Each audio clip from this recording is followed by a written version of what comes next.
저희가 신학대학에 입학할 때 입학시험을 치릅니다. 잘 아시는 대로 고등학교의 그 성적, 입학시험 성적, 그리고 당회장 추천서 이런 것을 두루 살펴봅니다. 그런데 입학시험에서 제일 중요한 것은 아무리 그 모든 추천서와 성적이 뛰어난다고 할지라도 그 사람이 하나님의 부르심의 음성을 들었는가, 이것이 이제 제일 중요합니다. 그래서 저희가 신학대학에 입학할 때는 꿈에서 하나님을 만났다, 기도원에 가서 하나님 음성을 들었다고 하면 그 사람은 다른 것이 부족해도 대개 보면 무조건 합격이었습니다. 무조건 합격하기 위해서는 소명이 확실해야 됐었습니다. 그런데 이 기독교 세계로 좀 옮겨오면 이 소명이라는 그 말이 라틴어로 보카치오인데 이 말이 영어에서는 vocation으로 바뀌었습니다. 그런데 이 말이 영어권에서는 소명이 아니고 직업으로 해석되고 있습니다. 그러니까 성직자가 목회자로 부름받는 그것만이 소명이 아니고 지금 내가 가지고 있는 모든 직업은 우리는 하나님의 소명이다, 이렇게 우리는 믿습니다. 요한 칼빈은 그렇게 얘기를 했습니다. 모든 기독교인은 하나님께로부터 직업의 소명을 받았다. 오늘 본문은 모세가 이스라엘 민족을 해방하는 그런 지도자로 소명을 받고 있는 유명한 장면입니다. 하나님이 이렇게 결정하시게 된 그 배경은 하나님이 이스라엘 백성의 신음소리를 들으셨습니다. 그리고 더 이상 하나님이 침묵하지 않으셨습니다. 아브라함 후손들의 그 울부짖음이 하나님의 마음을 움직였습니다. 하나님이 이스라엘 민족의 선조 아브라함이 있고 이삭이 있고 야곱이 있는데 이 사람들과 맺으신 언약을 기억하셨습니다. 그리고 마침내 그것을 기억하시고 민족의 울부짖음을 들으시고 가장 먼저 하신 일이 바로 모세를 종으로 부르신 일입니다. 오늘 1절을 보니까 그때 모세는 이집트에서 사람을 죽이고 도피해서 미디안 광야에서 제사장 딸과 결혼해서 그 장인의 양을 치는 목자로 살고 있었습니다. 그렇게 한 40년을 살았는데 하루는 양떼를 몰고 하나님의 산이라고 불리는 호렙 산을 찾았을 때 기이한 현상을 목격했습니다. 2절을 보니까 똘기나무에 불이 붙었는데 산에서 불이 붙으면 큰일 나지 않습니까? 산불이 되니까 나무가 타지 않는 것이었습니다. 호기심이 발동해서 그 불에 다가섰더니 그때 하나님께서 그 속에서 말씀하시면서 하나님과 대화가 시작이 됐습니다. 하나님은 타지 않는 불로 모세의 시선을 끄신 후에 자기를 드러내셨습니다. 그런데 오늘 이 하나님과 모세가 만난 장면은 창세기 46장에 그 에집트로 70명의 온 가족을 이끌고 이동하는 야곱과 야곱에게 말씀하시는 그 하나님, 그가 이게 오버랩이 되고 있습니다. 여러 가지로 오버랩이 되고 있는데 창세기 46장 2절에 보면은 하나님은 그때 야곱의 이름을 2번 부르셨습니다. 그 이스라엘, 그러니까 야곱이 식구를 거느리고 모든 재산을 챙겨서 에집트로 떠났는데 브엘세바에 이르렀을 때예요. 브엘세바, 옛날에 자기 그 아버지 이삭이 한 번도 고향을 안 떠나고 살았던 데 아닙니까? 농사를 지으면서 거기 이르렀을 때에 그의 아버지 이삭이 하나님께 아버지를 기억하면서 희생제사를 드렸더니 그 밤에 하나님이 환상 가운데 나타나셔서 야곱의 이름을 2번 불러 야곱아 야곱아 이렇게 하셨거든요. 근데 오늘 본문도 보니까 모세야 모세야 하나님께서 2번 부르셨습니다. 그리고 이제 또 창세기 46장 2절에 보면은 야곱이 그때 뭐라고 하느냐면 하나님 내가 여기 있습니다 그랬는데 오늘 본문도 보니까 모세가 하나님 내가 여기 있습니다 이렇게 대답을 합니다. 또 세 번째는 창세기 46장에 보면은 자, 주님이 야곱에게 나타나셔서 나는 내 할아버지 아브라함의 하나님이고 내 아버지 이삭의 하나님이다 이렇게 했는데 오늘 나타나셔가지고 나는 너의 조상의 하나님이라고 아브라함, 이삭, 야곱의 하나님이라고 자기를 밝히십니다. 또 창세기 46장에 보면은 하나님이 야곱이 온 가족을 이끌고 한 번도 가보지 못한 그 이집트를 향해 갈 때에 이집트에서 하나님이 함께 하실 것을 약속하시는데 그때도 모세에게도 이제 모세를 종으로 부르시면서 내가 이집트로 가야 될 테인데 내가 너와 함께 하겠다고 약속을 하십니다.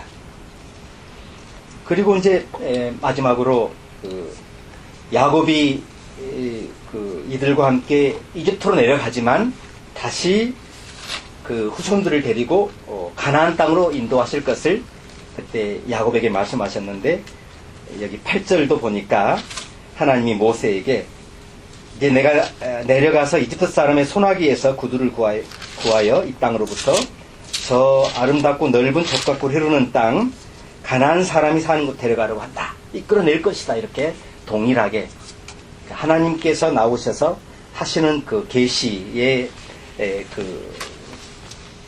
그것이 굉장히 과거 야곱에게 말씀하신 그 언약을 그대로 따라하신 것을 봅니다. 이제 야곱에게 약속하신 것이 그대로 반복되는 것은 그 약속이 정확히 이루어질 때가 된 것을 보여주시는 것입니다. 우리도 내게 이루어진 어떤 느낌 또 응답들 일상생활에서의 응답 같은 걸 보면 성경에 기록되고 믿음의 선조나 우리 믿음의 선배들이 겪은 체험과 비슷한 것을 겪을 때 하나님이 나에게 동일하게 역사하시는구나 확신하게 되지 않습니까? 그렇게 지금 모세에게 하나님이 동일하게 임재하신 것을 봅니다. 여기 하나님이 임재하신 장소는 호렙산입니다. 성경이 이상하게 호렙산과 시내산은 같은 곳으로 칭하게 합니다. 그런데 시내산이란 말은 자주 쓰이는데 호렙산이란 말은 자주 쓰이지 않습니다.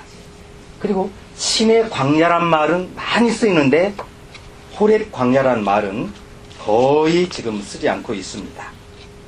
자, 이 호렙산을 하나님의 산이라는 그 별칭도 등장을 합니다. 그것은 앞으로 이 산에서 중요한 일이 이루어질 것을 이렇게 암시한 것입니다. 이제 나중에 이스라엘 백성을 이끌어내서 다 여기에 모이게 하시고 모세가 산에 올라가서 40일 동안 하나님을 만난 다음에 두건을 쓰고 내려오지 않습니까? 십계명 돌판을 가지고 오고 그리고 그 자리에서 이제 이스라엘 민족과 언약을 맺게 되니까 그래서 이제 거기가 이제 성지가 되는 거죠. 그래서 별칭이 하나님의 산 이렇게 붙게 됩니다. 그런데 여기서 모세가 하나님을 목격했을 때 타지 않는 불을 봤습니다. 여기엔 두 가지 상징적인 의미가 있습니다. 굉장히 중요한 건데요. 불이 스스로 타오르고 있는데 뗄감이 없는데 다시 말씀드려서 떨기나무가 타지 않는데도 불길이 사그러들지 않는다는 것은 뭘 말합니까? 뗄감이 필요 없는 하나님.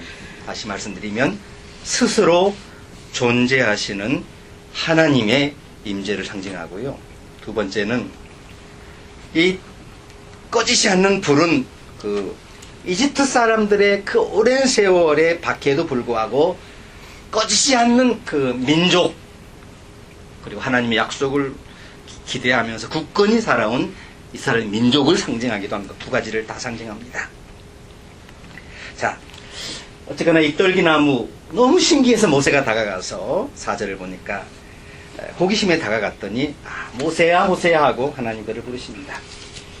성경에서 보면은 하나님이 사람을 부를 때는 언제나 두 번 부르시는 것이 일반적입니다. 고대 사회에서 그랬다고 합니다. 고대 사회에는 정적인 사회 아닙니까? 사람의 이름을 부를 때는 꼭 두 번 불렀다고 합니다. 그러니까 이것은 사랑의 표현이고 관심의 표현입니다. 그러니까 이름을 2번 불렀을 때 모세는 자기를 사랑하고 아끼는 분이 자기를 부르시는구나. 처음 듣는 음성이지만 직감적으로 알 수 있게 되었습니다. 그래서 자기도 모르게 제가 여기 있어요 이렇게 했다는 겁니다. 그래서 하나님이 곧바로 이리 가까이 오지 마라. 내가 서 있는 이곳은 거룩한 땅이니 너는 신을 벗어라. 그러니까 그 미디안 광야가 참 넓은 데인데 하필 왜 하나님이 40년 목동 생활을 미디안에서 하게 하셨을까요? 앞으로 이제 하나님께서 이스라엘 백성을 이끌어내셔서 거기서 언약을 맺으시고 율법을 주시고 계약을 체결하시는데 미리 모세로 하여금 사전 답사를 시킨 것 같아요. 그래서 그런데 그 땅은 어떤 땅이냐? 거룩한 땅이다. 그렇죠. 하나님은 거룩하신 분입니다. 근데 죄인인 인간이 하나님을 보면 죽게 돼 있어요. 그래서 하나님의 임재가 너무 거룩해서 그 하나님의 존재가 죄인인 모세를 해칠 수가 있어요. 그는 살인자예요. 도망자입니다. 당장에 죽습니다. 그러므로 하나님이 더 이상 다가오는 것을 금하십니다. 그런데 성경에 보면 성경에서 장소를 거룩하다고 한 것은 여기가 처음이에요. 그리고 앞으로도 그런 건 흔하지 않아요. 성전이 거룩할 수는 있는데 어떤 장소가, 왜냐하면 가나안 종교, 이스라엘이 실수한 것은 산당이나 바알 신전이나 장소를 거룩하게 보면서 타락하지 않습니까? 그러니까 창세기에 보면 시간을 거룩하다고 한 적은 있어요. 안식일. 그런데 장소를 거룩하다고 하면은 자칫 하나님을 오해할 수 있어요. 그런데 성경에서 장소가 거룩하다 그런 사상이 없습니다. 그런데도 하나님이 지금 잠시 이 장소가 거룩하다라고 말씀하시는 것은 하나님이 임재하시는 그곳은 거룩한 곳이기 때문에 그렇습니다. 그러므로 내가 아무리 죄인이고 허물이 많은 사람일지라도 하나님의 임재를 느끼는 순간 우리는 거룩한 존재가 됩니다. 하나님의 자녀가 됩니다. 하나님의 손길을 느낄 수 있습니다. 하나님의 몸의 일부가 됩니다. 그의 가지가 됩니다. 그런데 여기서 보니까 내 발에 신발을 벗어라. 지금도 마찬가지입니다. 신발을 벗는 것은 존경과 겸손을 드러냅니다. 그래서 이걸 따라서 이스라엘 제사장들은 성전에서 맨발로 사역을 했습니다. 오늘날에도 랍비는 축도할 때 맨발로 축도합니다. 바로 여기서 비롯된 것입니다. 자, 이렇게 신발을 벗으니까 6절을 보니 하나님이 모세에게 자기를 소개하십니다. 나는 너의 조상의 하나님이다. 아브라함의 하나님, 이삭의 하나님, 야곱의 하나님이다. 그 말을 듣는 순간에 모세가 자기도 모르게 얼굴을 돌려버려요. 하나님을 뵙기가 두려워서. 하나님이 투명 인간처럼 안 보이는 것이 아니라 자기도 모르게 자기의 죄가 자기에게 떠올랐기 때문에 그분의 얼굴을 피한 것입니다. 인간은 하나님을 보면 안 돼요. 죄인이기 때문에. 아담이 죄를 짓고 숨지 않습니까? 죄의 습성이 그래요. 죄를 지은 인간은 하나님을 볼 수가 없어요. 죄인이 거룩하신 하나님을 보는 것은 그분의 거룩하심을 침해하는 행위가 돼요. 가장 큰 죄입니다. 그런데 하나님께서 7절에서 여기 나타나신 이유를 말씀하십니다. 이스라엘 백성이 이집트에서 당하는 고통에 대해서 3가지를 말씀하시죠. 보았다, 듣고 있다, 알고 있다. 오늘도 하나님은 우리의 사정을 듣고 계십니다. 알고 계십니다. 보고 계십니다. 그분은 우리와 무관하게 있는 분이 아니라 나의 고난을 다 보고 듣고 알고 있는 분입니다.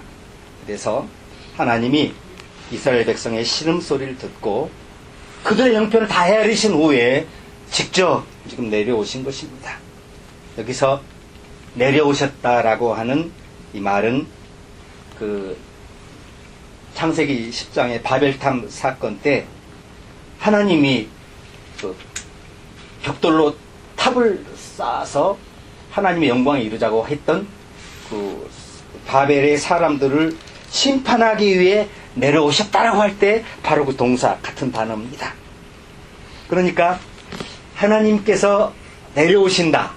우리로 임재로 이해해도 좋습니다만은 하나님의 임재는 두 가지를 상징합니다. 죄인들에게는 혹독한 심판이 되고요. 그리고 하나님을 사모하고 기대하는 그의 백성들에게는 구원의 손길이 됩니다. 그래서 7절과 8절을 보면 그 어둠과 빛으로 극명히 가리워져요. 7절을 보면 나는 이집트에 있는 나의 백성이 고통받는 것을 보았다. 억압 때문에 괴로워 부르짖는 소리를 들었다. 나는 그들의 고난을 분명히 안다. 어둠이죠. 어둠. 예. 억압, 고난, 고통. 고통과 절망뿐인데 반면에 하나님이 내려오신 이후의 8절, 하나님이 임재하신 이후의 8절은 소망과 구원으로 충만합니다. 8절 보면 내가 내려가서 이집트 사람의 손아귀에서 그들을 구하겠다. 이 땅으로부터 그 너희를 저 아름답고 넓은 땅, 젖과 꿀이 흐르는 땅으로 데려가려고 한다. 근데 문제는 그 땅에 주인이 없는 게 아니에요. 7 족속이나 버티고 있습니다. 그러니까 출애굽 사건은 나온다고 시작했다고 되는 게 아니에요. 가나안 민족과 새로운 갈등, 큰 전쟁들을 예고하고 있어요. 그러니까 하나님이 함께하지 않으시면 시작도 마무리도 할 수 없는 그런 원대한 사건입니다. 자, 그렇지만 하나님은 약속하십니다.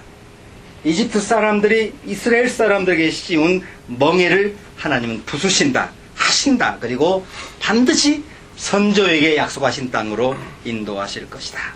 7절 다시 보면 나는 이집트에 있는 나의 백성이 고통받는 것을 보았고 그리고 들었고 그리고 안다.